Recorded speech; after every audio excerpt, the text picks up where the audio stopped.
All right, give us a sync. Sweet. Welcome to the Monkey Dance Podcast. This is Ohan. This is Guilherme. And we're sitting here with Manu Sharma. Hi, Manu. Hi. Manu, do you want to tell us who you are and what you do? Yes, I'm Manu, and for now I'm working with the University of Vienna. Generally, I study philosophy, and I enjoy writing and painting every now and then when inspiration comes. I also enjoy poetry quite a lot.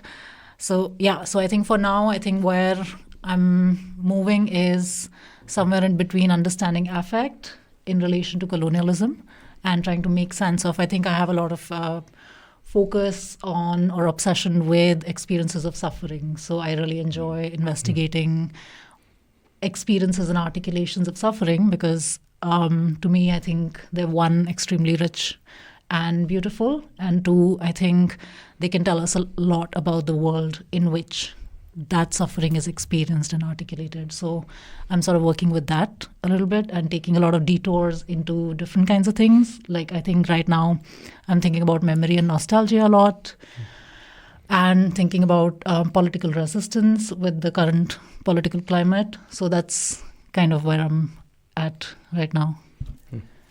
Yeah, maybe we can actually start out with nostalgia. Mm-hmm. So how do you deal with nostalgia? What do you mean by nostalgia? I think the more I started working on nostalgia, the less grip I had on what nostalgia really is.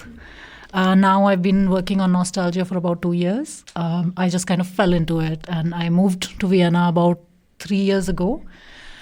And I noticed myself growing more and more nostalgic. And it wasn't explicit to me until someone called me to give a talk on nostalgia. And then I started looking at it and I realized that there are a lot about me, a lot about how I think about my past, how I think about home back in Delhi, how I think about family, or even how I think about past cultures that I used to hear about from my grandmother.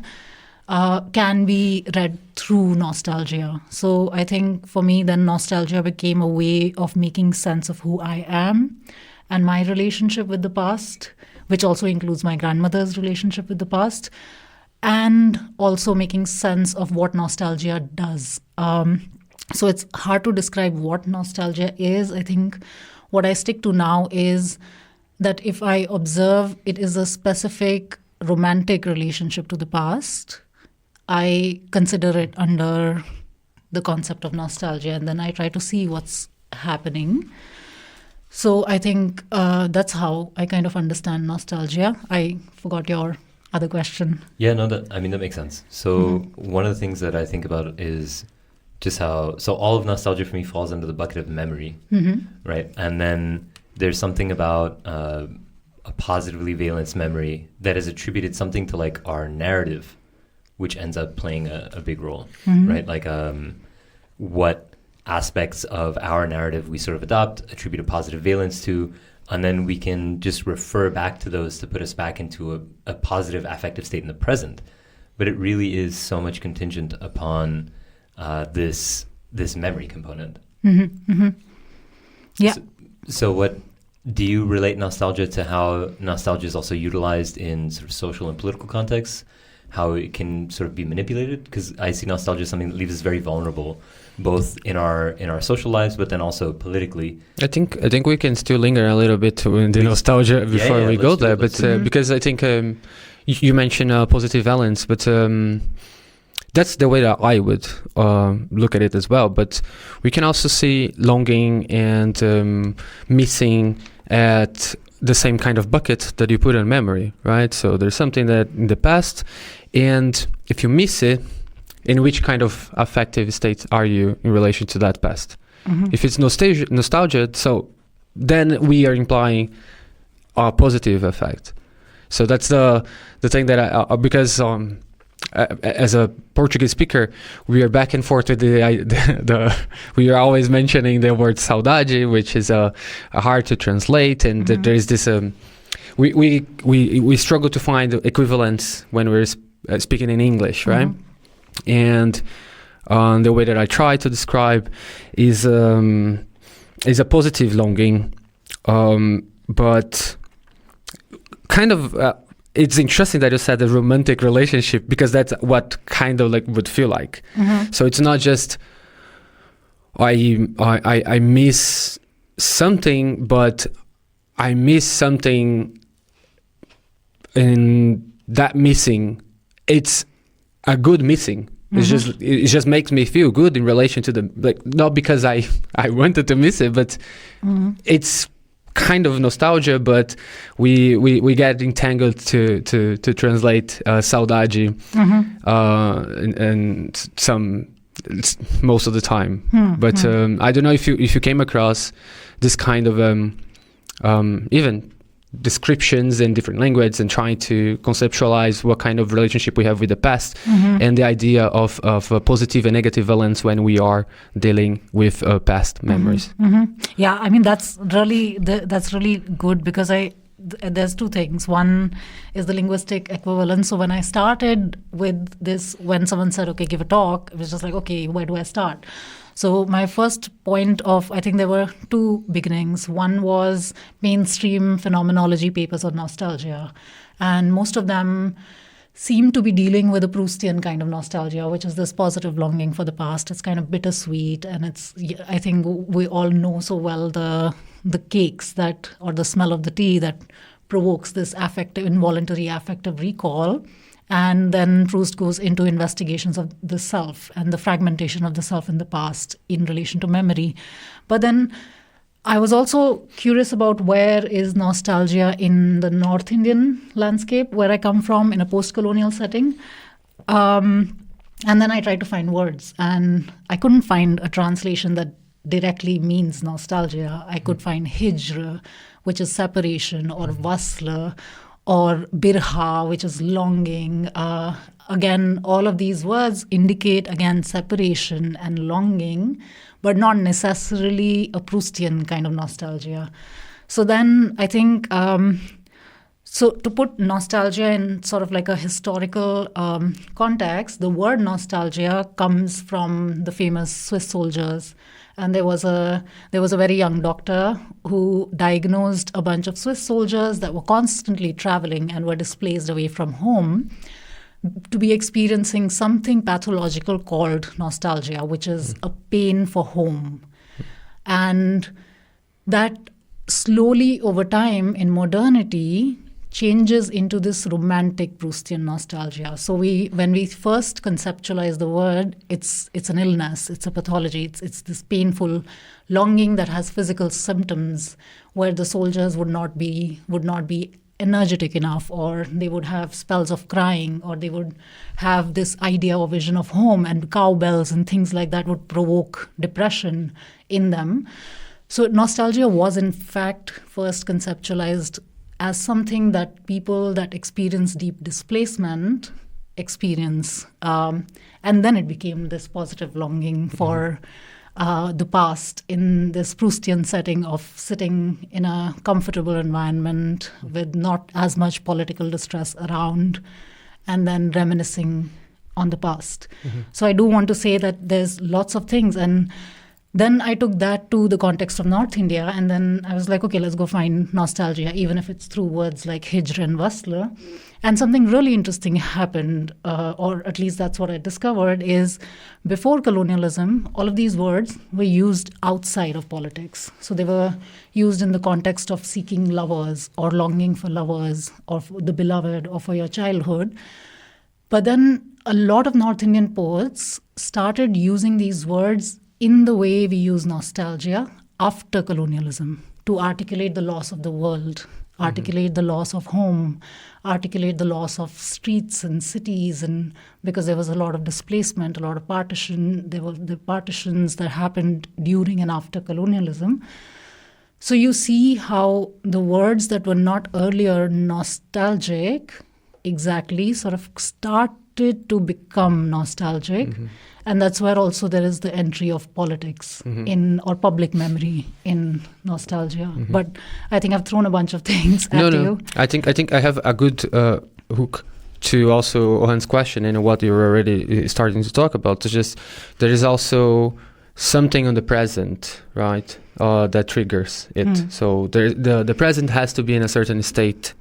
So that nostalgia happens. So that's where you're talking about politics, and what Ohan asked it as well. So what it is, this relationship, where do you see the connection of the present and the past? So how the present has to be to trigger like this effect, this phenomenon. That's interesting. I'm not always sure what in the present triggers it, but I think one of the things, one of the texts that I took to analyze what triggered nostalgia in me personally, and also a political kind of historical nostalgia, had to do with how modernity excludes certain ways of living, certain languages.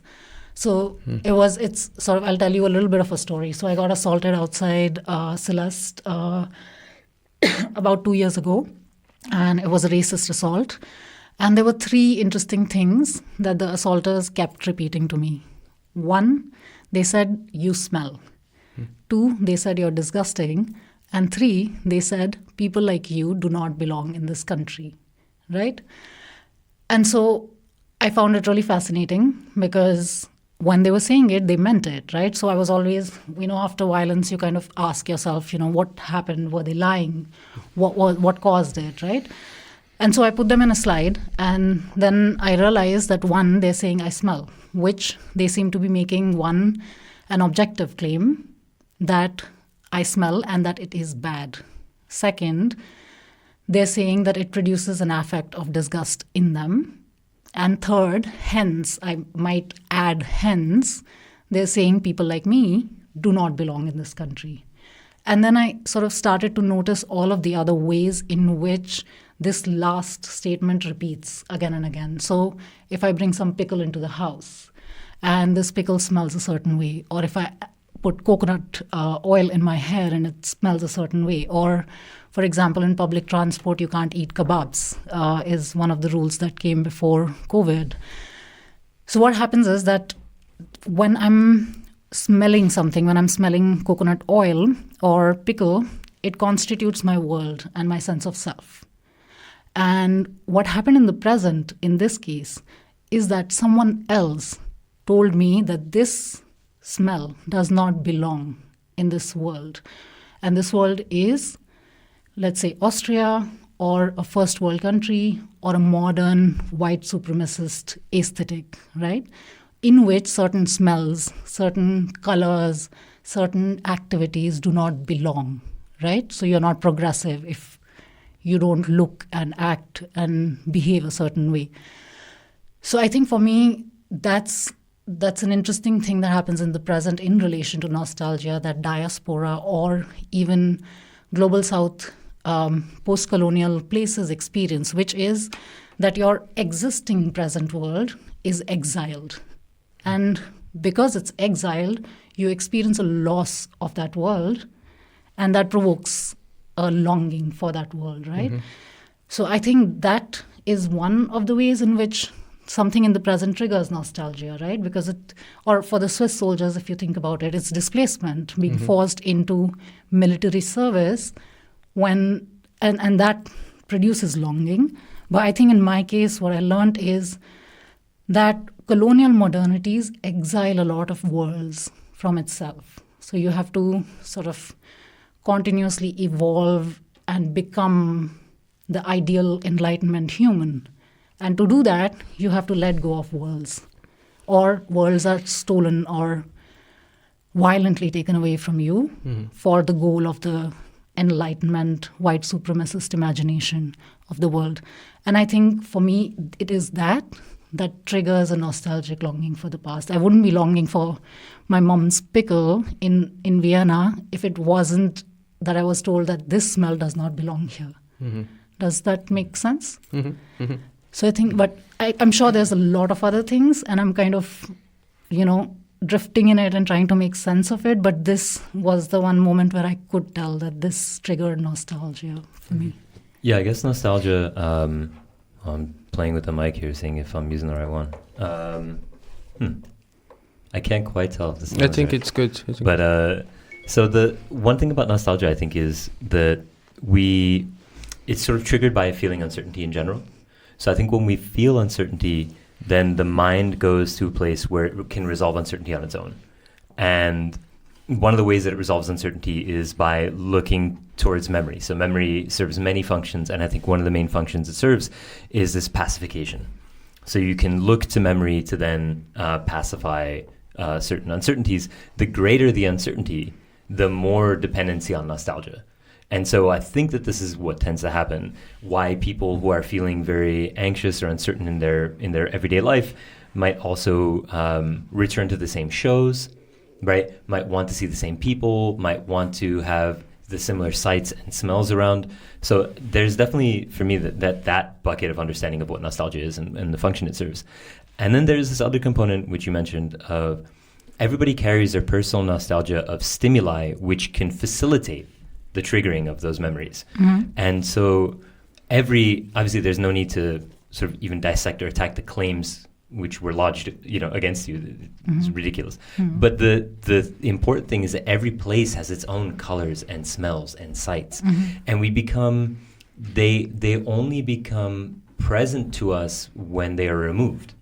And that is an interesting sort of thing. So you have this, one of the aspects of colonialism is folks bring in their colors and their smells and their postures and their demeanor, mm-hmm. and they bring it, and that invades the space, and they carve out their own sights, smells, nostalgia in whatever world they're colonizing. Mm-hmm. And of course, to the space that they're in, they don't notice, because you don't smell your smell, and you don't notice your normal color and your normal structure and way of being as different. And so it's this contrast that's the interesting sort of thing. And maybe when you're either told or when you actively experience that an increasing contrast between your norm, which is so not non-triggering, like the absence is non-salient because it's just ever present.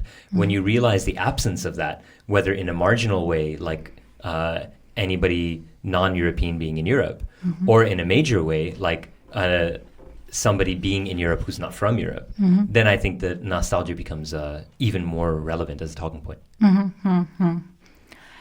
Yeah, I think I got two things that I find very interesting. One is pacification, because I want to sort of give some kind of like a direction to it, because I think you're right that the intensity of uncertainty with which one is surrounded with might produce nostalgia, which might emerge from the desire to pacify one's distress, right? So, but then I think, because we talked earlier also about the kind of stories we tell ourselves that are comforting, and then what is nostalgia doing? So if you look at, for example, the Hindu right-wing nostalgia in India, it is a kind of pacification, because there is such a vacuum to this violent history that it's sort of like a way to pacify one's historical humiliation or one's historical or current present uncertainty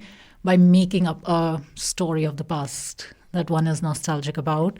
So there are all of these gradients in which nostalgia works, which is listening to music that comforts you, or like you said, TV shows that comfort you, but then also this kind of huge historical, political storytelling that's going on in a state where a lot of places in the world are really uncertain in relation to what's going to happen.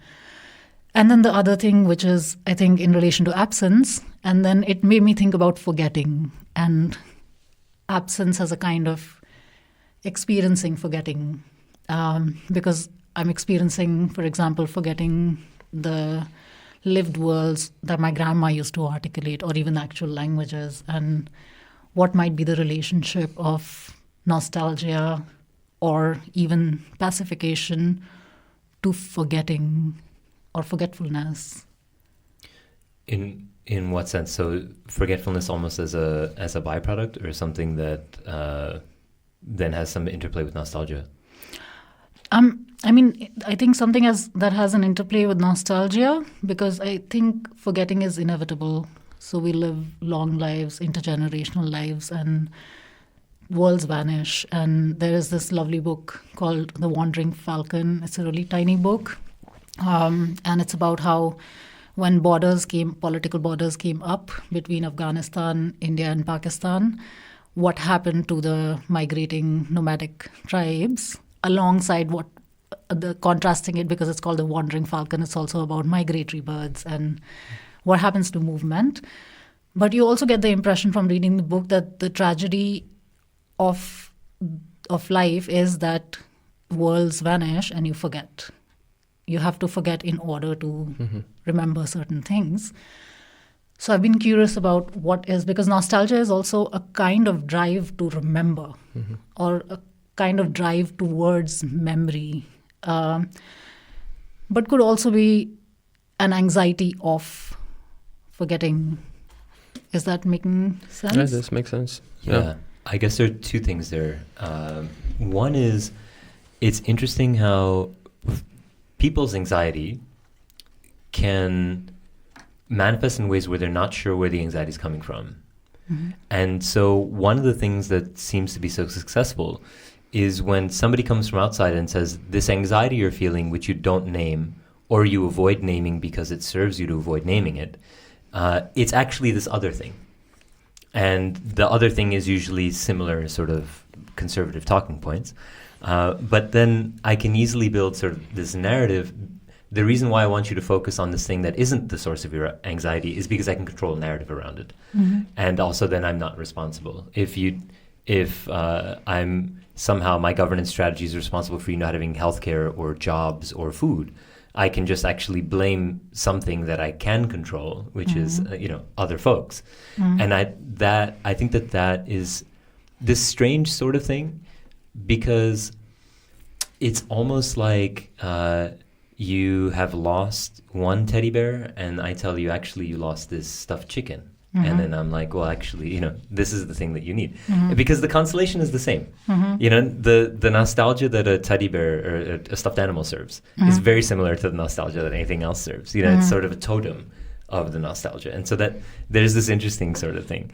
And the other component, or not component, but just another sort of tangent, just throw a bunch of things at you, is that we have... nostalgia can go from a very personal to a very collective thing through narrative, which I think is what you were referencing. And I have this... So you migrated from the city that you were from to European context.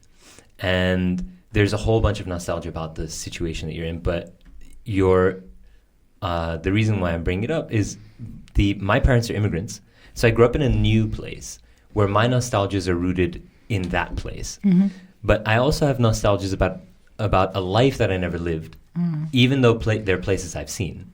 Because my parents lived their nostalgias through their narratives to me. And so there's this interesting dynamic when you're creating your own nostalgias about a place, and then you are witnessing, you are experiencing, being given nostalgias about another place.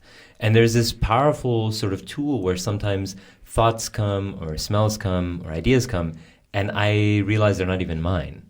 And so there's this ability not only for pacifying our own uncertainty, but to receive the tools of uncertainty mitigation from others. Just super interesting. Maybe that's what your grandmother did for you. Yeah, kind of. I think with the loss of things, it's also this thing that Derrida says in The Monolingualism of the Other. Yeah, nice. So he says something really fascinating, right? He says, I have not lost what I think I have lost because I never had it to begin with. So when we think about, or I mean, if I call it some kind of colonial wounding has to do with the fact that I know I lost something, but I never had access to it. I never had access to my grandmother's village life. I never had access to Haryanvi folk songs as they actually existed. I never had access to the daman that she used to wear as a part of what she used to wear back then, right? But I'm so convinced that I lost something, right? And I think it's sort of, I don't really know what to make of it, but it's certainly there. This deep sense of loss.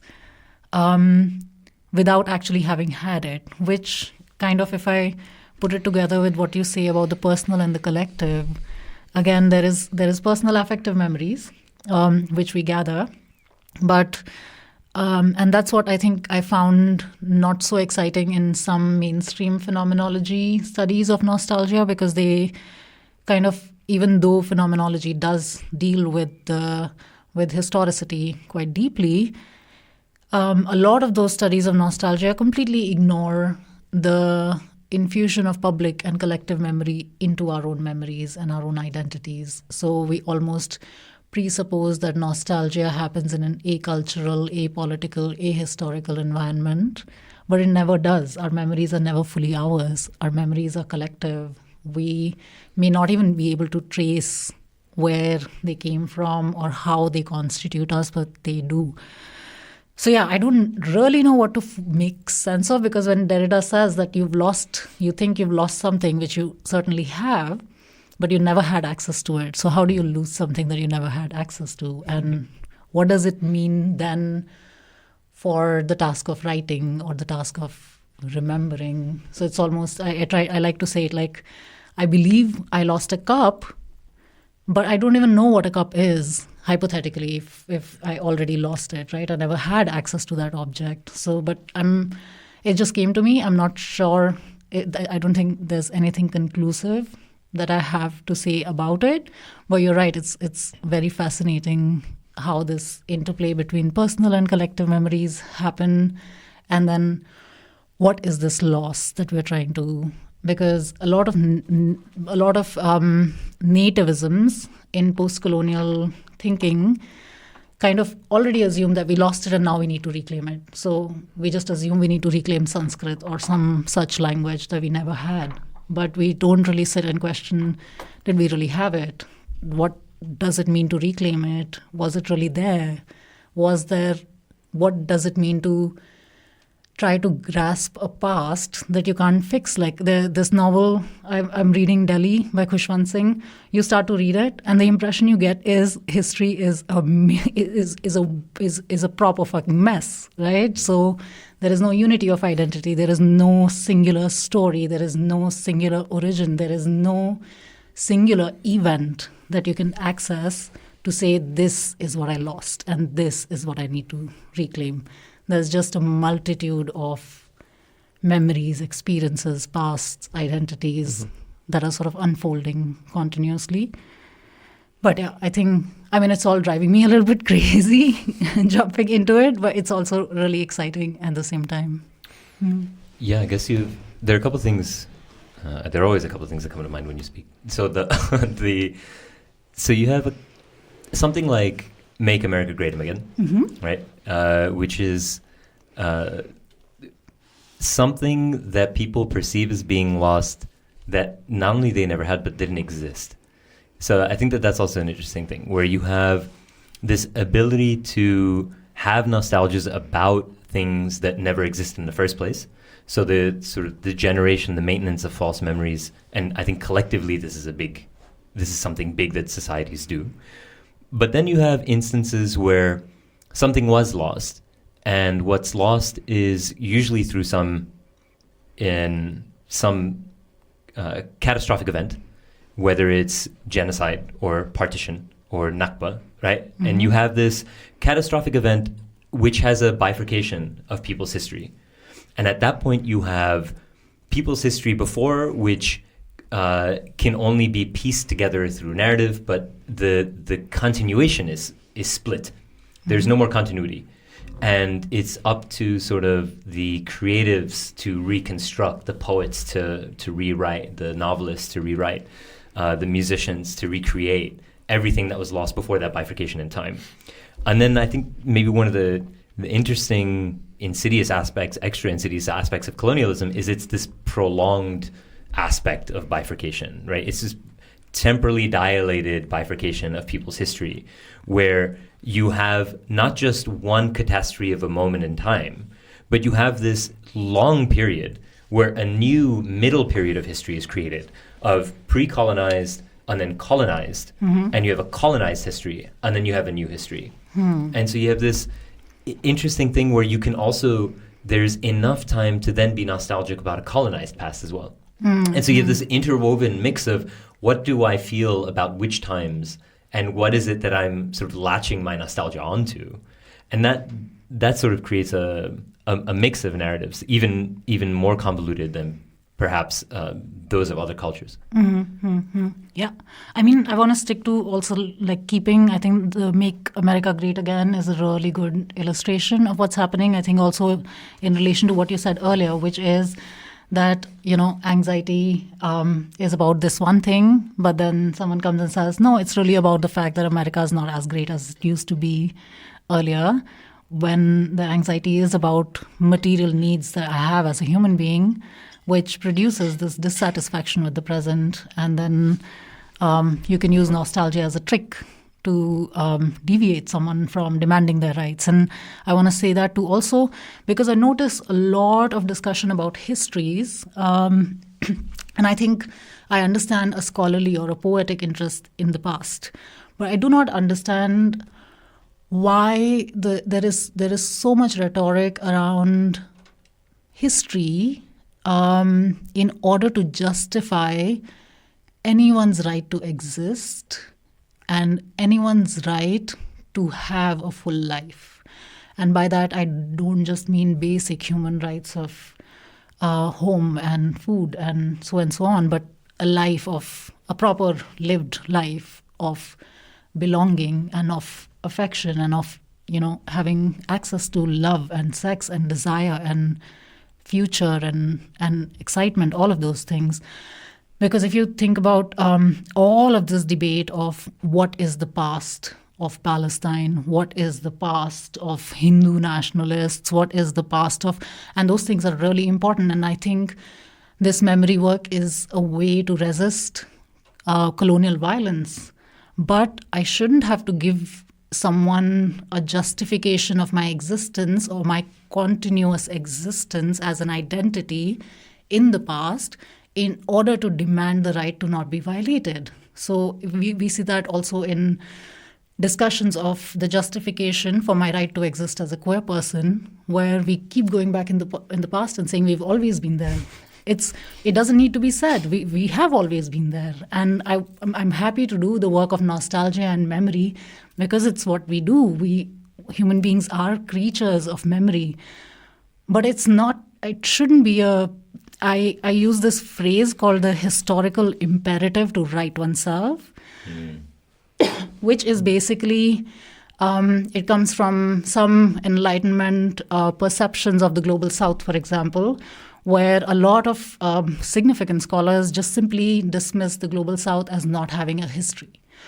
So then, in order to become an equal human, what you do is you write yourself. You write yourself in the mode and the model of Western history, which is to have an origin, to have an ethnic identity, to have a pure linguistic identity. All of these little attributes that you give to a proper human, or this, the adult human in Kant, or some such thing. So this historical imperative to right oneself is what you feel as anyone that has experienced oppression, to say now you must write yourself historically in order to be given the basic human decency of having some kind of sovereignty over yourself, right? And I think that historical imperative to right oneself is in itself violent. So I think when I started doing this nostalgia study, at some point I think I got really frustrated because I realized, why do so many people in history have to do this memory work? It's not, if I want to do it out of pleasure, it's something else. If I want to do it because I'm an existentially, inclined creature, that's one thing. But so many people, and I think there is this poet called John Elia, and there are two sentences, and it's a poem. It's a nazm, which is a form of Hindustani poem, and in this nazm is really skeptical of writing. So it's very cynical about what happens when you write, right? So, and he says, for generations there have been human beings that have, with the bowl of reason and education, begged for their lives. and nothing has happened, right? So I think it is also in relation to this. I think when talking about the past, I think there is also this, that my existence should not be contingent on having a clear history or memory of who I am. I don't need to be anyone in particular in order to demand that I have a right to exist fully. That's one. And the second is, I think, the thing with pre-colonial, colonial, and post. I've lost track of how to identify these historical periods anymore. I don't know what is happening when. I think I kind of see those things as simultaneously happening rather than happening over a historical temporality, which is that I think I would say this to that. And then one other thing that sort of came when you talked about the catastrophic event is this other author, it's this book called Radical Hope. It's really lovely. And what the author proposes in the book is what you have to... So all of us generally assume that we're still in a battle with, for example, colonialism or with capitalism, right? We assume that there is still possibility of resistance, that we're resisting, that it can be overthrown, right?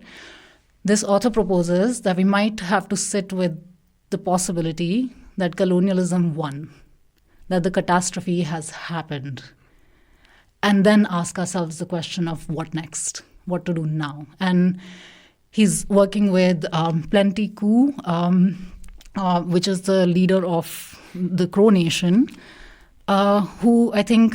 So there is a quote in it where he says that when the buffalo went away, the hearts of our people fell to the ground and we could never pick it up again. And after that, nothing happened. And I might be, So I think I'm kind of paraphrasing it, but after that, nothing happened. And so the author asks, what does that mean? What does it mean to confront that the world has already ended? And then what do you do? So that's also, I think, in relation to this pre-colonial, colonial, post-colonial temporality. I am extremely skeptical of especially the post-colonial possibility. What could that mean? Because yes, the catastrophic event might have taken place, and then we might have to sit with what does it mean? Because climate destruction as a catastrophic event, we keep thinking that it's going to come at a certain point. But if we think and try to face the possibility, maybe it's true, maybe it's not, that it's already happened. And then what is the work of memory? And what is the role of nostalgia in it? Yeah, I believe that collective memory is power, right? So because it gives you sense of unity on sharing something with a community. So maybe from that perspective, just being able to remember together, it's an empowering thing just to for a collective. So I would think on this way. I don't know if you would agree, but definitely when you have unity of identity with a collective, then you can do more things together instead of less. So you are all at least you can agree on a common objective. But I was also thinking. So I was also thinking about you mentioned make American great again, and the same token. Memory or the idea that there is something to remember empower not only French communities or communities that have been through colonial oppression, but they also empower right-wing or supremacist movements by resourcing to the same idea of there was a glorious past. So there is something that was glorious in the past and there is not anymore. So and that makes sense, and it's interesting that you mentioned the global South trying to reinvent itself through the same modes of the North, because it's something that I already talked to Hen about, that it is, and then it comes to the power of having shared memory. In the case of Brazil, for example, that what I understand, there was a lot of Brazilian identity that was built 80 years ago, basically. So we had to invent one identity because we are people from waves of migration from all over the world, and we do not have the Africans lost the connection with the motherland and the religion. The Europeans also got like dispersed, and the indigenous people. So everybody kind of lost the connection with ethnicity, religion, or any kind of past. So we have to reinvent the Brazilian. Who are we, and why we are here together at all? So we have to invent heroes, invent past, a glorious past. And because it's so powerful, it makes sense, that appeals. But I was going to ask you anyways, why was the past? Why it seems to be that we are always stuck on saying that the past was better, and the present is never enough. So every generation we hear someone older saying, "Well, it was better on my time," right? Or the music was better 20 years ago. So why we're stuck on that? So why is the present not good enough? Man, childhood's easy. Childhood is just easy. I think that's just a big part of it, is that people... But not only childhood. Yeah, it's just like when I was young, when I was 20s, when I was 30s, it's like whatever. Like I think it's the agency thing. Is that the food was better, the air was better. Why we're stuck on that? It's a strange sort of thing. I think one aspect of it is that we focus so much on the time of childhood because so many uncertainties are mitigated, and I think that's a major part of music. Is great when there's a time, actually they've done surveys that have looked at this, but it's like your preteen years are when you think the music is somehow the best. And I think there's something to this sort of coming of age, the first accessible memories, not too much uncertainty, not too much responsibility, everything's exciting. And then maybe there's something to, if you're in your 20s and 30s, you're engaged with the world, and maybe when you're older you think like, okay, well, I've lost some kind of agency. Things were better in my time because right now I feel more uncertainty. I feel the looming specter of death. Maybe all of that sort of contributes to a part of it. But yeah, sorry. What do you think, Manu? What do you think? I mean, it's interesting because I've asked lots of people through these years of like, what's up with nostalgia for you, and different people have different answers. And some people have simply said, I don't have anything. I don't have a nostalgic attunement in relation to my life, right? And I think it might have to do with, I think when we say the past was better, the past becomes a thing that's fixed, and that's a total unity of some sort where you can grab it and say, this is the past and it was better, right? But when I think about, for example, my relationship to gender expression or to my sexuality, the past was not better. And it's not just me. A lot of queer people that I've asked this question to simply say, no, the past wasn't better. I'm not nostalgic about my childhood because I am growing now. I'm able to access and be who I am now, as opposed to my childhood where I didn't have enough agency or power, or I was in violent situations. And of course, past wasn't better in that case. So I think even for me, in some pasts were better and some pasts were not. So I think that is why I've grown to suspect more political narrative nostalgia, because I think when we think about it as our own personal nostalgias, we are able to sit with complexity and messiness of ourselves and our pasts. So we're not always nostalgic for the past. I think sometimes we're not necessarily at all nostalgic, or sometimes we're annoyed with feeling nostalgic or very skeptical of it. But I think when we think about the kind of political storytelling that, for example, states do, then we come up with the illusion of the past was better. For example, my uncle, who's a Hindu right-winger now, is convinced that there was some Hindu past that was pure and better, which is a fabrication, because there is no way to have objective, total history of anything. So I think one is that. I think, and Yeah, and I think, and that's when being able to remember together is powerful, right? Because if the state is telling you a story that you don't actually experience, then being able to remember together has the power to say, no, that's not the story that I relate to. That is not the past. That is my past. That is not the only past, even if it is one of the pasts, right? So I think there is power to being able to remember together, but then the question is, what are we remembering? Because one of the things that I'm trying to remember now from reading all of those histories is that nobody has a fixed past. There is no such thing as a fixed unity of the past, and hence of the present and of myself, and hence also into the future. Because I think that a lot of times this logic of the past was better is not used just to say the past was better and I'm sulking. It is politically used to commit ethnic cleansing, to commit extreme violence against groups that are otherized from that past. So I think this logic of the past was better might be somewhat nostalgically innocent of the memory of childhood, of the ease of childhood. But also for that, I think if through some magic trick I could be 5 again, I think I might realize that it wasn't as good. I think my present is always overwhelming because I have to make so many decisions. And the past seems better because you no longer have to make those decisions.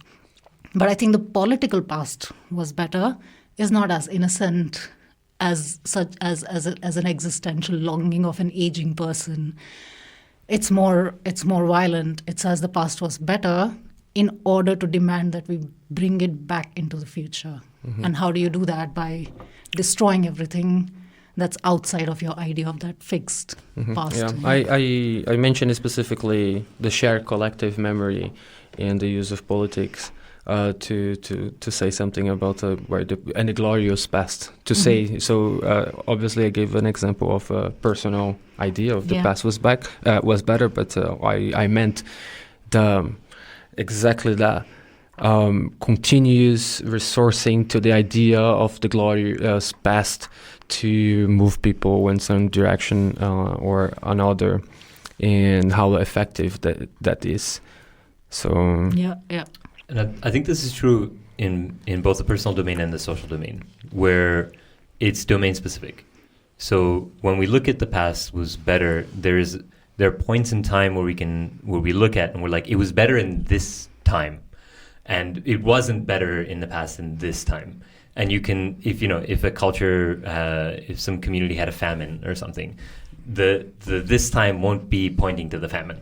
Mm-hmm. And in your childhood, you won't be pointing to the time when you broke your arm. Mm-hmm. And it's very relative to the points in which the uncertainties are not so salient, and you're remembering the positively valence memories, and somehow the positively valence memories overwhelm the uncertainties of that given moment.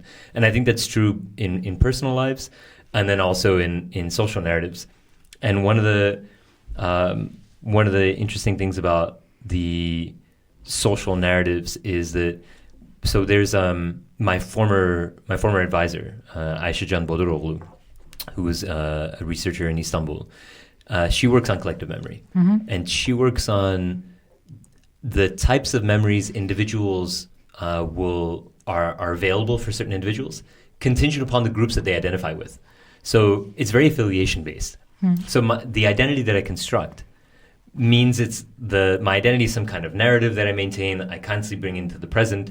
Every time I bring it into the present, it changes slightly based on what's relevant to me in the moment. And so there's something interesting about seeing the memories of the past that are directly available for an individual, and the type of identity that they're building in that moment. And it seems like there's a very strong relationship when we look at the construction of collective memory and the construction of social identity. They seem to be highly correlated. So I can predict that if you are a fan of a particular sport, of a particular sporting team even, that their victories will, of course, be more salient than their losses. If you are a fan of a political party, that the times when they were leading will be more salient, or aggression against them. And an interesting thing is, one other sort of side note is, when I look at something like the United States, I can say something like, there are policies in the past that were better, even though I think that a majority of the policies in the past for most people were worse. We have an incredible amount of, obviously the United States has a very strong history of racism and segregation. And then you have certain policies which actually for the working class were better, but for the white male working class. And so you can point to that and say that one specific aspect, if you could bring that law into the framework of current laws, would make everybody's lives better. But you have to sort of segment out, which I think probably all nostalgia has to do, is cut out the inconvenient bits, and focus on the bits that are relevant that you want to bring forward. Even when your nation was greater, there's no way that infant mortality was less. There's no way that less people were dying from bacterial infections and viral infections. It's just like, if we cut out all the caveats, the number of asterisks, could build a solar system. But yeah, it's really our ability to cherry pick is so important. Yeah. I think at some point I started to see nostalgia as a kind of post-colonial, and I will say post with the quotes because I'm skeptical of the postness of things, as a methodology, as sort of like I imagine, if I have to visualize it, sort of going into tunnels with rooms and rooms of memory, right? And it's sort of like a method and this kind of collective remembering as a resistance to violence that's happening in the present. And then when I think about that, then again, the question comes, what do you bring from the past? So for this author, Radical Hope, he's also arguing something similar. He's saying, so let's say the catastrophe has happened, right? And let's say the apocalypse has taken place and you're just packing your bags. You're packing a bunch of things to leave the house and move forward from that catastrophic event. And then he's asking the question of what would you take with you? And you can't take too many things, right? My grandmother's whole of the value system cannot be lived in Vienna because the value systems here are different from the value systems she lived or even the value systems I grew up with. But I can bring something. I can remember something and bring something. I can bring, for example, and this is a very silly example, but I can bring the adoration of old people and bring that into a different context, a different temporality. And I think, so I think while nostalgia is more like a chaotic journeying through memory, for me, it still comes from the desire to bring something, but you can't bring everything. So choosing what to bring from that past. So that's one. But also in doing that, you start to also investigate what are these memories and whose memories are these. So with looking at because I'm looking at a lot of the emergence of Hindu nationalism in India around the time of right before the decades of independence, what you start to find is that a lot of those memories are upper caste memories. They're memories of groups of people that had control of printing presses, of the possibility of writing histories and memories, people with access to certain apparatuses, certain technologies of how to manage and control national memories also, right? So I think while all groups and individuals and collectives have their own unique set of memories, there is a battle of power between those memories, that there are certain groups that have greater control over what large numbers of people remember. For example, with European history, Europe did not originate in ancient Greece. We know that there is enough scientific evidence. What we learn in terms of who we are as Europeans and what European history is not factually true. A lot of translation work happened. There are deep influences of Islamic philosophy on modern European thought. that most of the white supremacist academics would recoil to hear, because they would not be able to accept that a lot of Europe comes from outside of Europe. Outside of Europe, places that are called or considered savage, right? That's influencing European culture in the present. So I think it's also the question of whose memory is, because I also grew up thinking that ancient Greece is the origin of European thought. I also grew up assuming forks and knives are a European thing. So I think it's also, so when we go into these sort of kind of tunnels and rooms of memory, if we think about nostalgia as methodology, then I think those two questions come up: whose memory, whose memories? And then also, because all histories leave traces, all lives leave traces, it's also looking for memories that we don't yet have, but now we can find access to them. And then what to bring from those pasts, what to sort of, yeah. And what do you make out of, so that, I think that's a very important aspect of having the power to first keep memory, reproducing it, and making it accessible to people. I think that's very important. So I would ask you, what do you make out of new technologies? So what kind of memory landscape would we be looking at in 50 years from now? That maybe maybe 30 years from now, that we can keep everything, record everything in many different ways. We can share everything. So in that sense, memory, the possibility to manage memory is much more democratic today than it was on the last generation. What do you think that will look like? Yeah, I'm not sure. I think because I don't fully understand the landscape of the past itself, it's difficult for me to predict something of the future, because I think things are changing really drastically in relation to access to memory, access to or what do you make out of the contrast, anyways? I mean, I think if I'm being skeptical, then I would say that we have witnessed contemporary forms of how memory is produced and dispersed to be causing significant violence, right? I think that has happened with Twitter, that has happened with Instagram also, where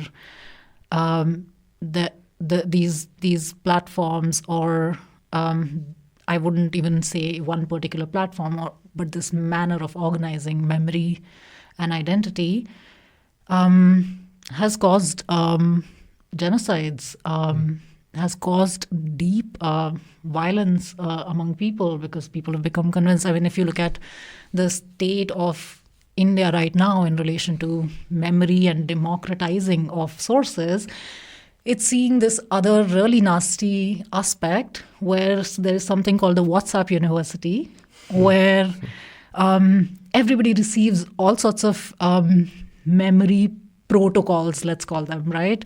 For example, my uncle will receive a little story saying, this guy in this history was killed by this guy, and the government has suppressed this, and now we're telling you, and so you should hate your neighbor who is of this identity, right?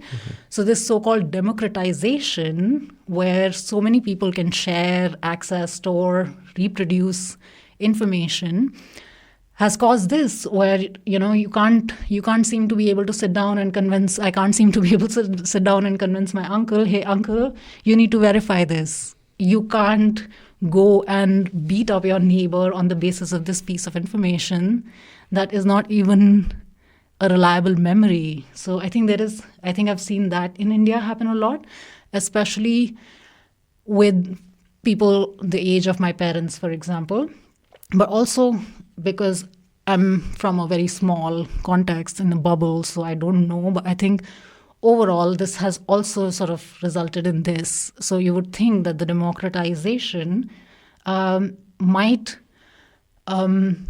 produce a greater equivalence between collective memories, which it might be doing simultaneously, but it's also leading to this kind of a phenomena where you don't know any longer what to believe. You don't know any longer what memory to access and believe, and what to do with all of that information also. But I don't know how to really predict it. I think it's like, for me, I experience it as intense fragmentation and really overwhelming. But what do you think about this? No, I think you were completely right. I think I use the word democratization, but obviously social media platforms are owned by people and not by everyone. I think there is a component that is very personal there, which is being able to keep records of things for yourself. So you can, obviously, before you have cameras and you have paper and pen, but it seems to me that you have a better control of it right now with technology of bookkeeping or of everything. And on the other side, there is the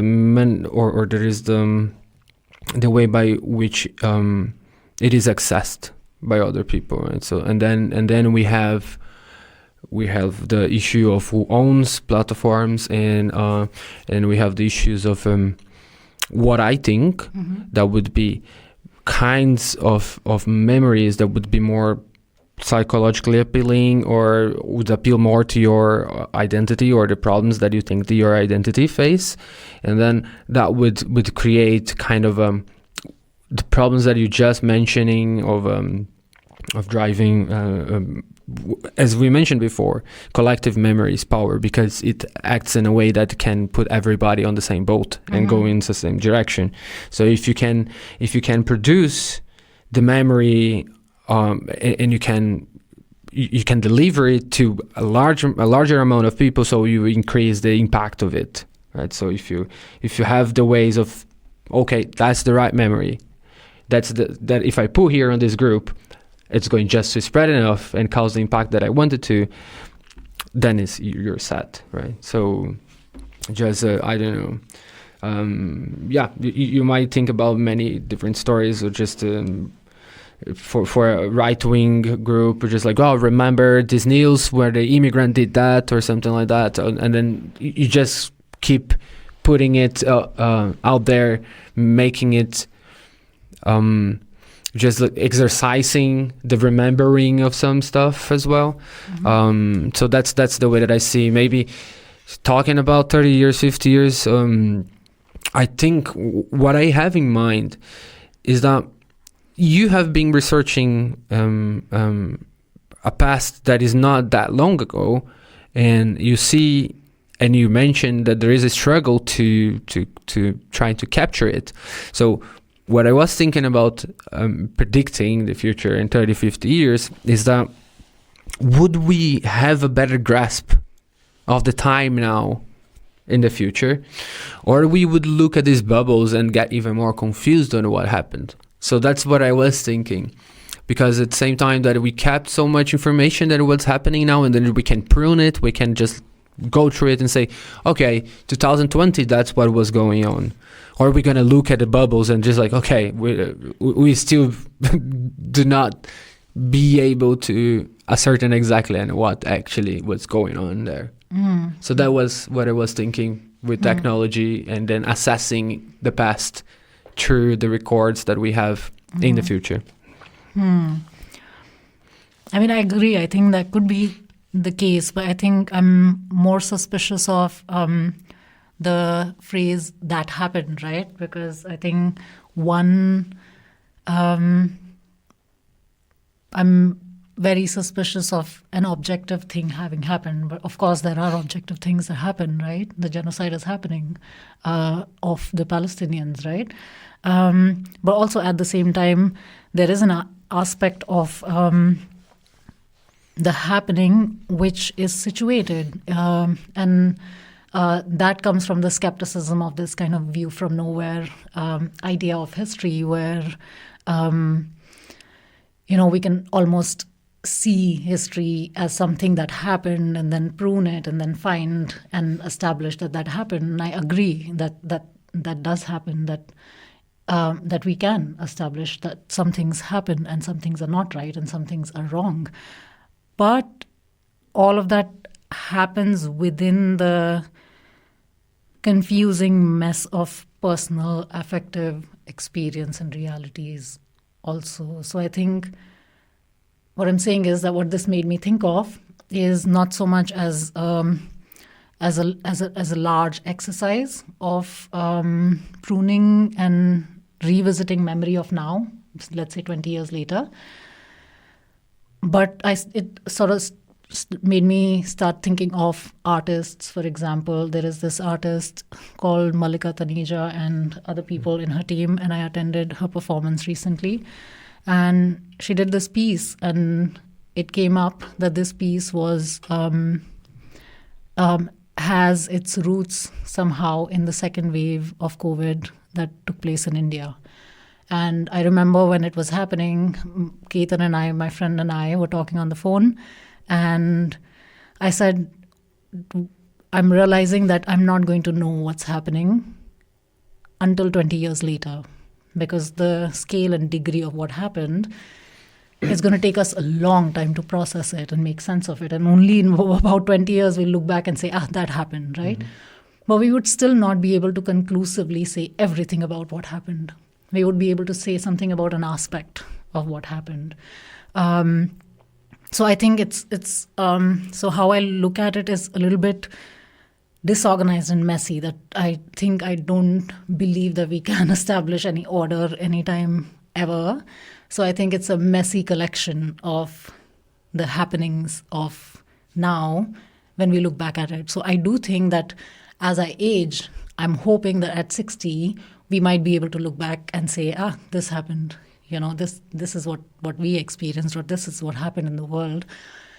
But I don't think we would still be able to constitute some kind of a total unity of what happened. And I think that's, one, not possible.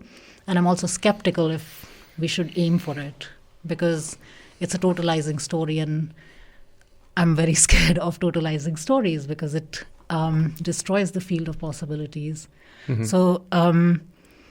So yeah, I think it makes me think of that in relation to predicting. Yeah, I wasn't that worried about asserting any objective truth. Well, I think they are important. I think people will remember what happened to the Palestinians right now. But when you look at people right now, a lot of them do not know what happened to the Armenians, for example, if you mention it. So that it's there is a change there. Mm-hmm. There will be a change there. But yeah, I was trying to address more the collective amount of memory tokens that will exist. That was the point. So not really concerned of making any. I think we there is things that have not been recorded right now, or they are not available right now, and they might take 100 years to be. So that's not my concern. But there will be a lot of more tokens of memory in the future that there was in the past. That's for sure. Yeah, I think, and I think the more the memory work happens, if I understand it correctly, it would produce more and more memory tokens. Yeah, the tokens are just going to be exponentially being created by us. Yeah, and then a historian in 50 years is going to work with it. Right? Yeah. Yeah, you have one aspect of it, which is the quantitative bit, right, of history, which is something like up to interpretation, in that all evidence can be doubted, right? For example, like the Armenian genocide is denied because some people deny the quantitative evidence, right? And some people are in denial of the current genocide against the Palestinians because they deny the quantitative evidence. But then there's a qualitative aspect, which is often ignored, which is what the creatives produce. The poets, the novelists, the musicians, the storytellers. And the qualitative aspect fleshes out what the numbers tell us. Some people will look back at COVID the way that we look back at the 1918 flu. and just say this many people died in this many countries. And that doesn't tell us anything, actually. That gives us a number. It's so abstract we can't even imagine what, I forget even what the number is. It's some absurd number, 20 million or something. But that doesn't really mean anything to us. But then you can read an account of somebody's journal from the flu, and that somehow gives us something.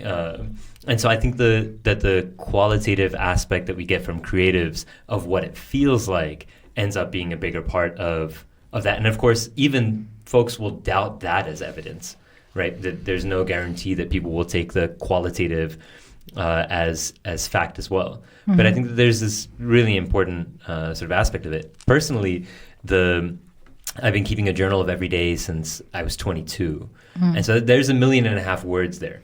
I'm 35. And I only know what the facts are from that version of me.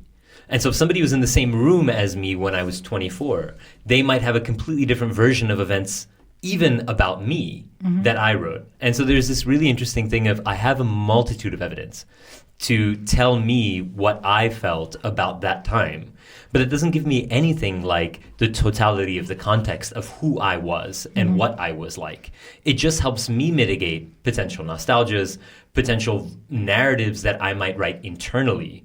That there are times when I've read things from years ago and I had reconstructed an entirely different version of my understanding. There's actually a really brief anecdote. One of my closest friends and I had rewritten the origin story of our friendship. And then only through my journal did we realize that our friendship started 2 years prior to what we thought. So there was a point that we both thought was a critical turning point. But actually, we had been spending a significant amount of time with each other for the 2 years prior, but we didn't remember that. And so even that, where the collective memory can focus on something and we can collectively agree on something, even the collective agreement can be false. And that's also really wild. And so I guess that's what makes it so murky. But there's one other thing that I kind of want to maybe deviate into briefly, which is this idea that nostalgia versus cultural preservation. Because what we were talking about with our families is we can attempt to preserve the culture without a feeling of nostalgia, in the same way that we can preserve cultures without the idea of a nation. And I think that the nation state and national borders are very violent concepts. They're otherizing. And nostalgia kind of does this same sort of thing. And in fact, I had told myself that I was writing the journal to fight off the specter of nostalgia when I, that many years ago. And I think that there's something about the taking in the inherent value, this sort of empathetic stance towards ourselves and towards others that is involved with cultural preservation and memory and listening that is sort of bastardized, is perverted by the idea of the nation state, by an identity that attempts to otherize. Yeah, I think if I understand it correctly, you're saying that there is that you can see nostalgia as sometimes being distinct from cultural preservation. Yeah, in that I don't know if we need to attribute a positive or negative valence to our work to preserve and place inherent value rather than this is better than. And I think maybe nostalgia, and this is so much interpretation, it's so much a semantic thing, but to me nostalgia is so much a relative evaluation, whereas I don't think that cultures can be evaluated relative to one another. Yeah, I think I agree. It's also the distinction between evidence as opposed to testimony. So when I think of like the work of poets or all kinds of works of memory that have been preserved in some senses, I like to think of them as testimonies rather than as pieces of evidence, where, again, suspending judgment about the event or the evidence around it. I think what's more interesting or what's more humanly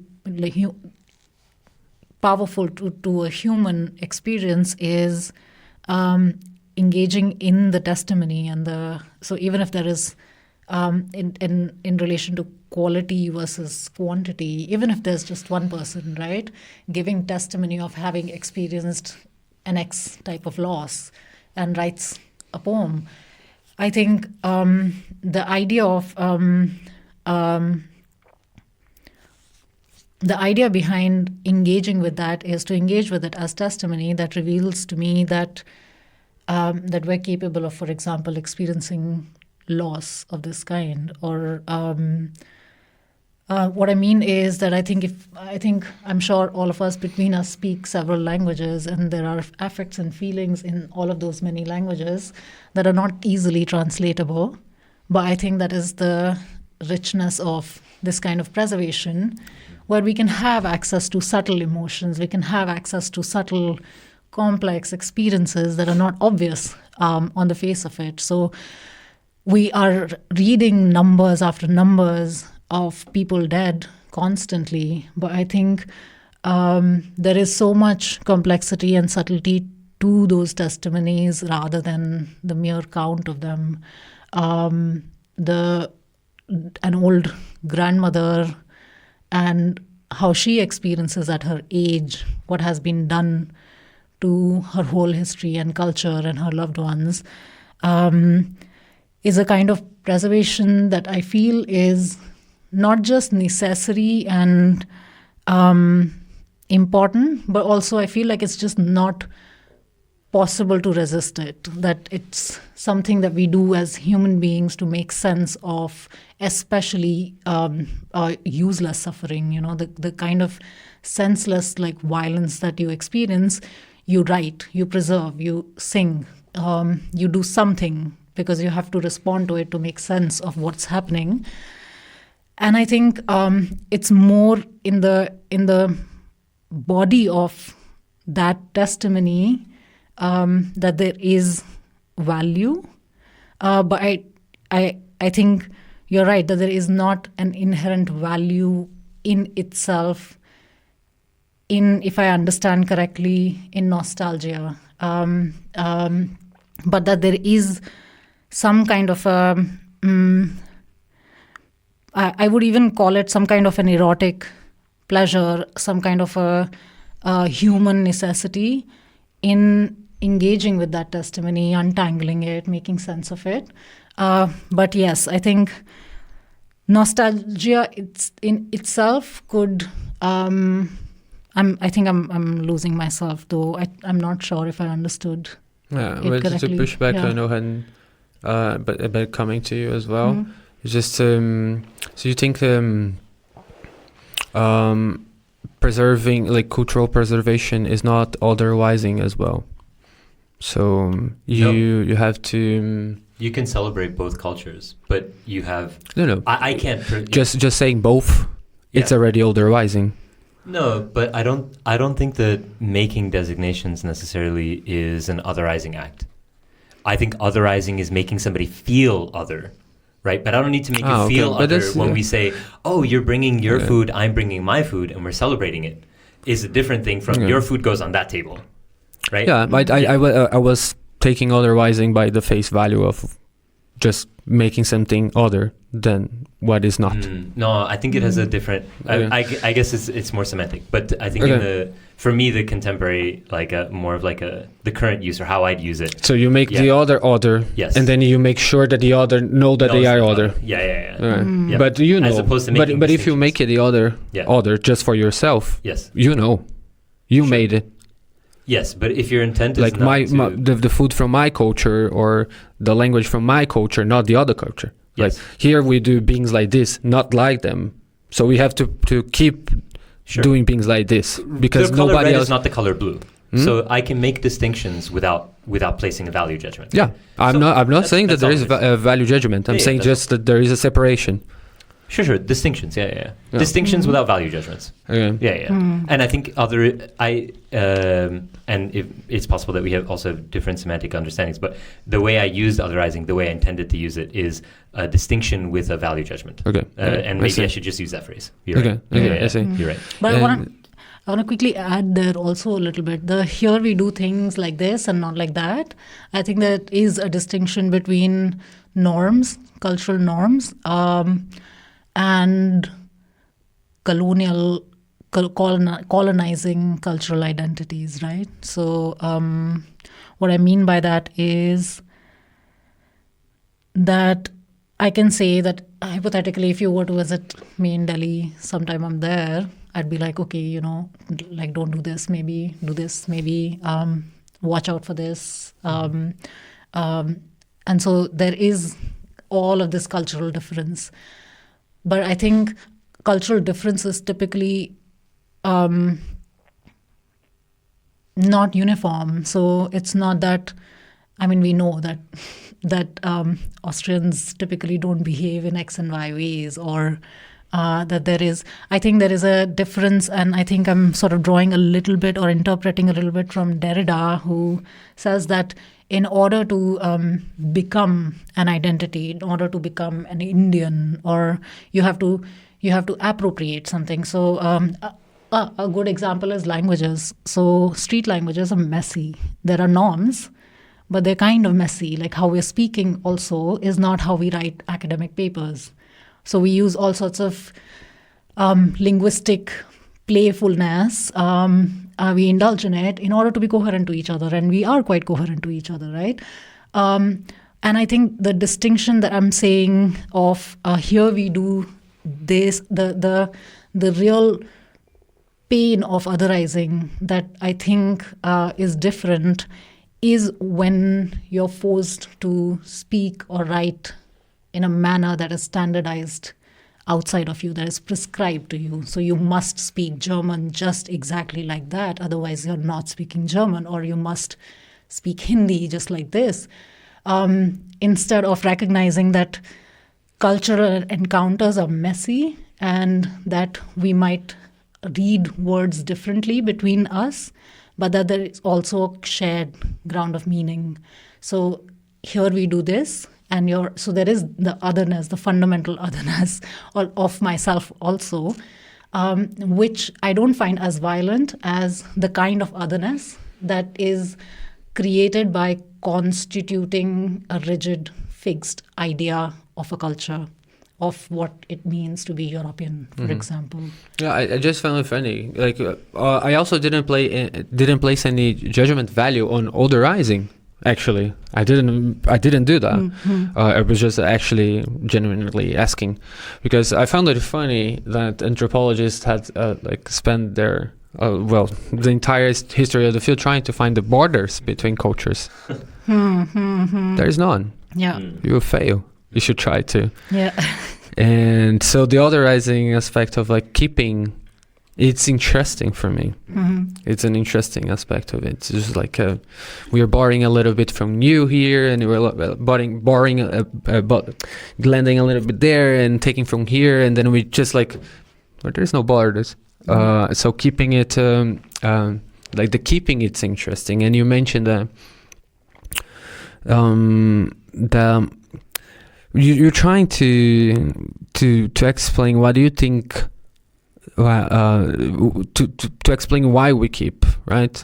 So we could go many roads there, I guess, just establishing your identity, making sure that you have a place in the world, reducing uncertainty. But I think you were going some road there when you were explaining it. You mentioned even, I didn't take note of it, but you mentioned even bringing something, keeping with you something that, I don't know what the word you use, but I kind of abstract as some kind of utility of just okay, this is something that I know that serves me well. And I think you said of a erotic kind of a drive to do it. Would you settle for something? Why do we go there? Yeah, I think why do we keep is a very interesting question. One is, I think, the aspect of the when I get really suspicious, I think my grandmother used to keep saying, I think towards as she grew older and as I went through typical colonial styled high school education, I already took it for granted that recording and documenting is a good thing, that there is an inherent goodness to writing. And a part of it came from my grandmother's value systems also, because she really wanted me to study because she couldn't study. But then as she grew older, I would tell her, Dadi, why don't you write things down? You're getting older. I even gave her journals and I was just like, just start writing, write a little bit. And she never did. She wrote maybe a bunch of songs that she likes, a bunch of hymns that she likes, but she never wrote like a personal memoir of any sort. And not only that, she used to be really dismissive of it. She's just like, I lived my life. Now I'm done. And don't ask me to do these unnecessary things. What's the point of doing unnecessary? She didn't even indulge in the possibility of keeping or recording specifically, right? And I do think that there is something to do with my after colonial or my own internalized colonialities, that I automatically place value over a record, which is not, I think we have to ask ourselves, why are we recording something, right? Because to her, I think, if I have to guess, I think to her the idea of life is to live it and then be done with it. And sometimes it feels like the fixation of old European cishet white men to make themselves immortal by writing things down, right? But that's of course not true. Lots and lots of people across lots and lots of histories and worlds write, and they have good reasons for doing so. But I think one is to sort of put some pressure on it, to ask, why do we keep at all? Why do we record anything at all? Because we're living our lives, we're going to die at some point. What are we writing and recording and archiving for? Because in the present, with the way how the lives of so many people are, I think like I feel sometimes that I need to access a good life. I need to access healthcare. I need to access nourishment. I need to access friendship and so on. But all of this larger than life project of recording and archiving can be questioned to find out. So there is that. So on one end, maybe we don't need to keep or record at all, but we're doing it somehow on some kind of a historical inertia of some sort. But then going to the other end of like the erotic joy of keeping, I think that has to do with I think I'm these days thinking about it from the lens of this author of the book Radical Hope, where he argues that he takes the model of some kind of a Aristotelian virtue ethics model, where he argues that we are constituted by different kinds of values around us. So when we're kids, we're told this is bad. Doing this is going to make you unhappy. This is good. Doing this is going to make you happy. So, for example, being blunt in Haryana, where my family is from, is considered a virtue. So if you're straightforward, if you're blunt, then you're a virtuous person. So when I can be blunt, when I am blunt, I can access some kind of happiness or fulfillment. When I can honestly tell someone something, I feel happy, right? But then I come into Vienna, where being blunt is considered somewhat rude. So then when I'm blunt, I'm unhappy. I experience some form of social punishment in doing so, right? So I think the idea behind keeping something, you're right, I don't know if the word utility is good, because I'm automatically, I think I have a knee-jerk resistance to the word utility and utilitarianism in general, but I have to think more about it. But I think keeping things is sort of a way of accessing fulfillment and happiness that if I remember because it's all of like ourselves, our identities are somewhat memories, they're habit bodies. So, I mean, if I take a gulab jamun and put it in my mouth, I have a memory of it being good and being fulfilling, and then I'm able to access joy and happiness. And I think that doesn't just apply to foods and habit bodies and comforts, but also to softer memories of the past, value systems. So I think there is that. I think there is nothing else but trying to keep something so that it can direct us towards some kind of fulfillment in the future. I'm not sure if there's anything outside of that joy also. So it can be at the same time completely useless to do it, but the only inevitable thing that you do. Yeah. So let me make a case for recording, right? So be seeing that we're the three of us around microphones.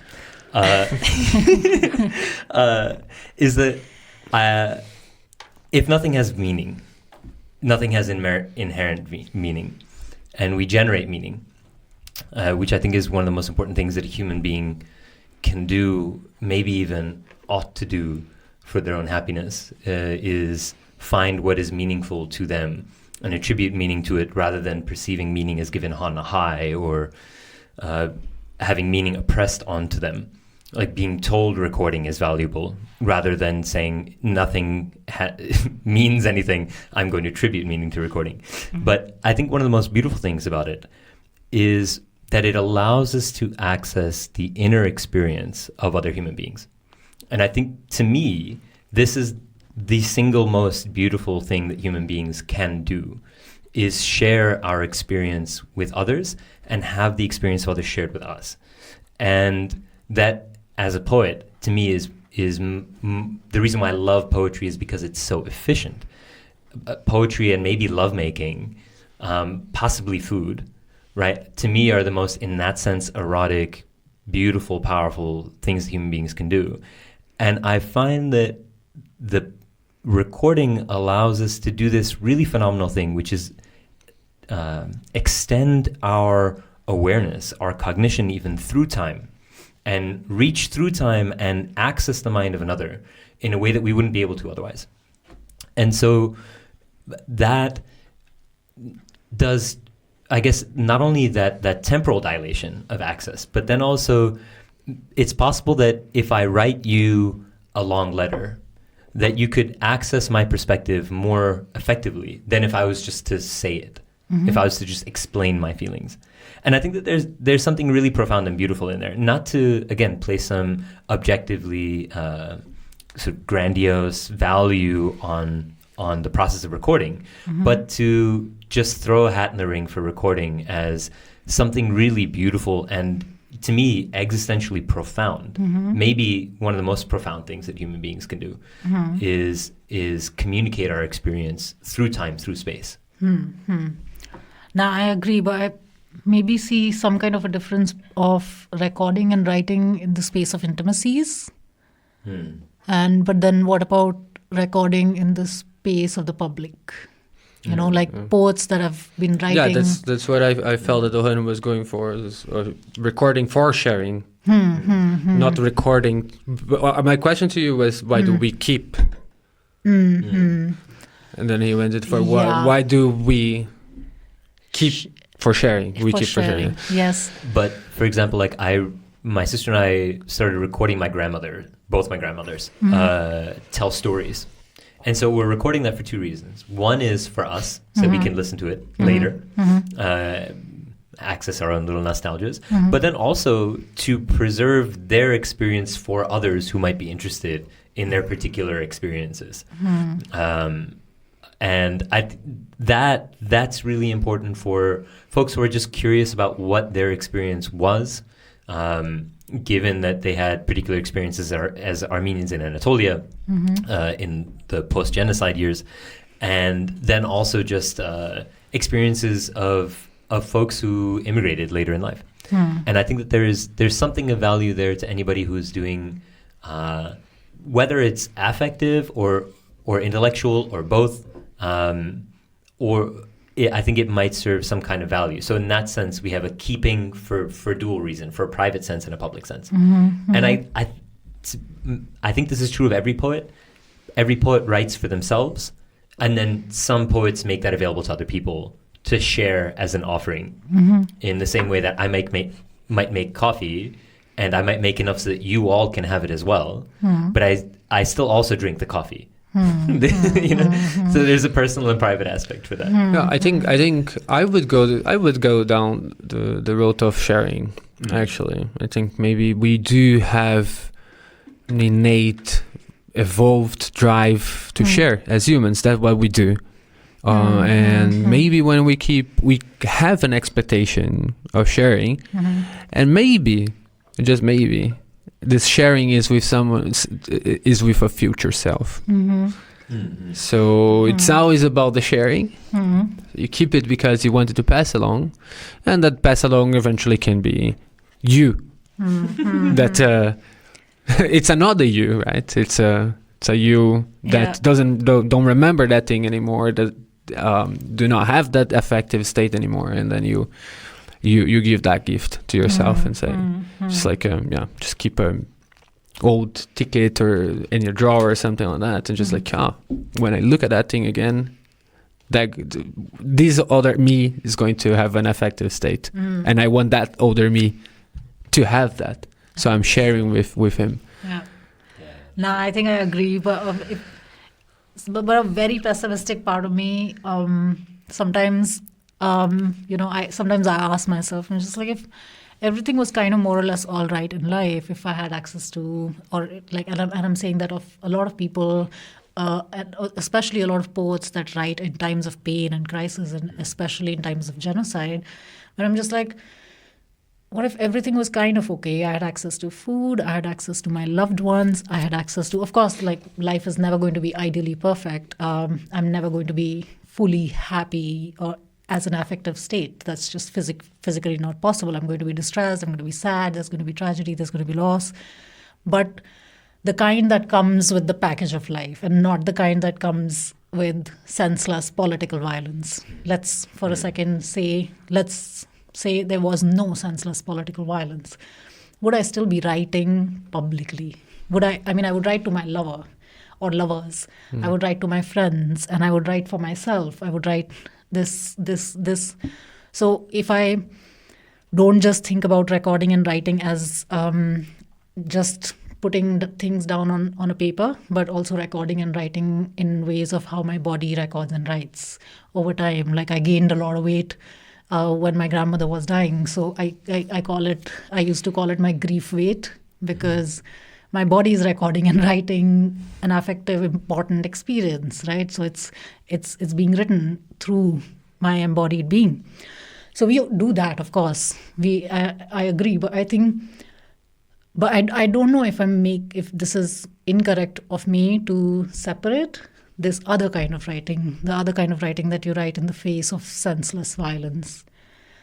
That would I really, and it goes back to the historical imperative to write oneself that colonialism does. Like, first it violates you, and then it says, why don't you write about it? In order to be taken seriously, in order to be heard, in order for any action to happen, in order for people to protest and resist it, right?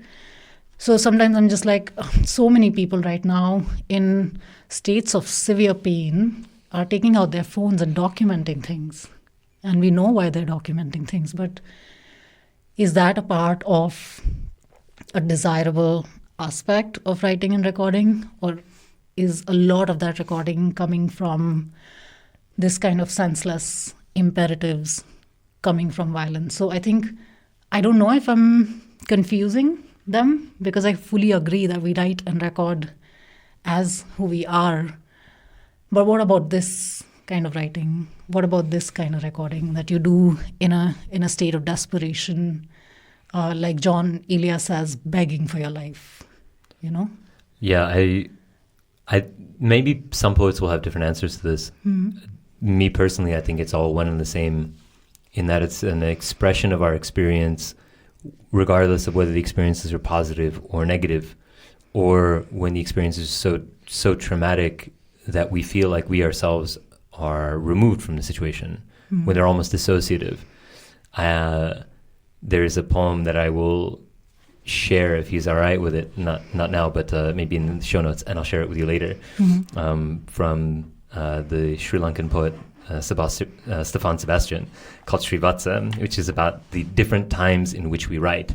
And I think the line there's this one line he has which is directly relevant to the times which you are saying, which is when the world seems so oppressive, so traumatic, that the oppression almost seems accidental, that it almost feels like he says the way a shoe crushes an ant, which is accidentally. The violence is so extreme that it's almost easier to imagine it as though it is just accidental. And I think that there's something so crushing about that. And even in the face of that, we write, and we wish of better times regardless. But I think that is hopefully not for everybody's human experience what encompasses the totality of the human experience. Even though we might bear witness, we don't bear witness in the same way as the folks who are actively experiencing it. But I think that maybe it is all a way to say, this is my experience. And it's a way to sort of reconcile and make real our existence, which I think is a profound, and in the way used, erotic need, to say, I am here in this way. And having our expression received, I think, is one of the most, again, incredible and profound things that human beings can do, especially when we have so many wonderful abstract ways to do that, whether it's, dance, lovemaking, food. But then we have this one phenomenal thing that human beings do, which is communicate verbally, which is still abstract and is still imprecise and is still clumsy and really beautiful in the ways that it's clumsy. But it is somehow still the most precise that we have, and there is something really revealing about that, and really really powerful. So I think we are almost at the end of it. Almost. We do have a few minutes. There's one tangent I want, and then I will segue to you. Yeah. Go ahead. There's one thing that I don't want to pass by, which was something that you did mention briefly. But I don't want a collective forgetting of this period of time of American history, which is when from the period of time when slavery was outlawed in 1865 to the civil rights movement in the 1960s, of course, there was a segregation. And one of the most dehumanizing things that the American legal system allowed folks to do was bring, as waves of immigrants from different parts of the world came in, had them make cases and argue legally as to whether or not they were white. And I think there's nothing more dehumanizing than that. And many different cultures made the case, right? And one of them, so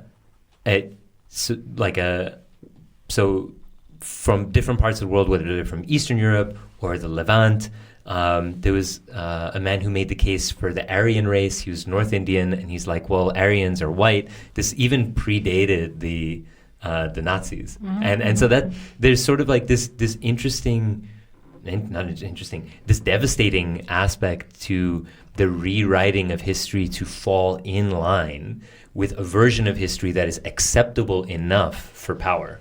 And I think that's so devastating, and something that we ought not forget, because there are sort of extreme explicit ways such as this, and then there's sort of the subtle, more insidious ways like the ones that you're alluding to, which are in everyday life, in which we have to rewrite the ways in which we exist and the narratives which we adopt and the identities which we construct to fit in to narratives that appeal to power. Now, it's very interesting because that is true, but at the same time, it's kind of messy and annoying, right? Because nobody's white.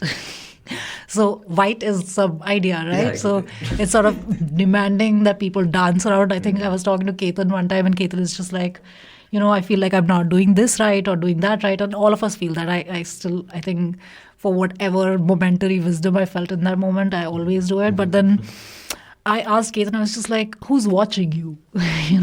And nobody's watching anybody, we are and not at the same time.